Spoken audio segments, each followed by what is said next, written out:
Dans cette vidéo, on va maintenant voir comment créer des étiquettes uniques. Donc une feuille d'étiquette avec chaque fois la même adresse qui va se répéter sur chacune des étiquettes. Donc comme pour les enveloppes uniques, on part d'un document vierge, on va dans l'onglet Publipostage et on va cliquer sur le bouton étiquette du groupe créer, tout à gauche. On encode une adresse dans la zone adresse. Moi, je vais afficher ici l'adresse d'expéditeur par défaut. Voilà. Alors ensuite, comme pour les enveloppes, il faut déterminer le type d'étiquette sur laquelle on va travailler. Alors pour ça, on va sur le bouton Options. Et ce qui va se passer ici, on va d'abord choisir ici la marque des étiquettes. Alors vous avez toute une série de fabricants d'étiquettes qui sont proposés. Alors moi je vais prendre comme marque Avery A4 A5, c'est la marque je pense la plus vendue. Et en dessous, on a toute une série de numéros de référence. Alors quand vous achetez des étiquettes, vous avez la marque évidemment qui est marquée sur la boîte, et vous avez également un numéro de référence sur la boîte et au verso des étiquettes. Donc ce qu'il faut simplement faire ici, c'est prendre la marque et le numéro de référence. Et une fois que ceci est fait, on valide en cliquant sur OK. Et ensuite, on crée un nouveau document en cliquant sur le bouton Nouveau document. Et à ce moment-là, on a tout simplement une feuille d'étiquette prête à l'emploi. Donc avec chaque fois, la même adresse qui se répète sur toutes les étiquettes. Alors, on est dans un tableau Word. Si vous regardez, c'est un tableau Word avec les dimensions exactes des étiquettes. Donc ce que vous ne pouvez pas faire, c'est modifier les largeurs des étiquettes, évidemment.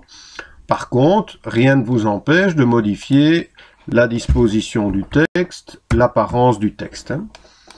Voilà, donc créer des étiquettes, c'est relativement simple. Maintenant, imaginons qu'on a à disposition des étiquettes qui ne sont pas répertoriées dans les étiquettes proposées par Word.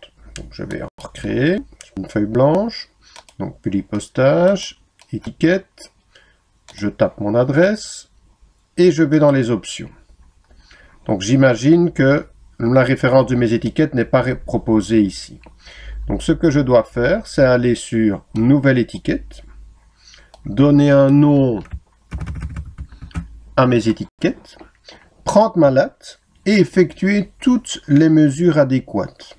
Alors, quand on fait ça, on commence d'abord par la taille de la page. On imagine qu'on est en format A4. On détermine le nombre d'étiquettes présentes sur un plan horizontal, présentes sur un plan vertical. Donc horizontalement, il y en a combien, verticalement, il y en a combien. Ensuite, on s'occupe de la hauteur et de la largeur de l'étiquette. Donc on prend sa latte, on mesure hauteur et largeur de l'étiquette.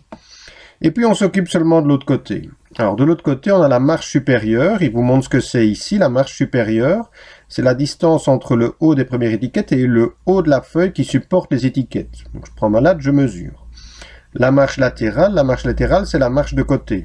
Donc c'est la distance entre le bord gauche des étiquettes de la première colonne et le bord gauche de la feuille qui supporte les étiquettes. Pareil, je prends ma latte, je mesure. Pas verticale, c'est la distance entre le haut d'une étiquette et le haut de l'étiquette de la ligne suivante.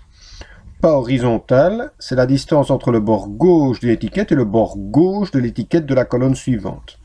Et une fois que toutes les mesures sont faites, on valide en cliquant sur OK.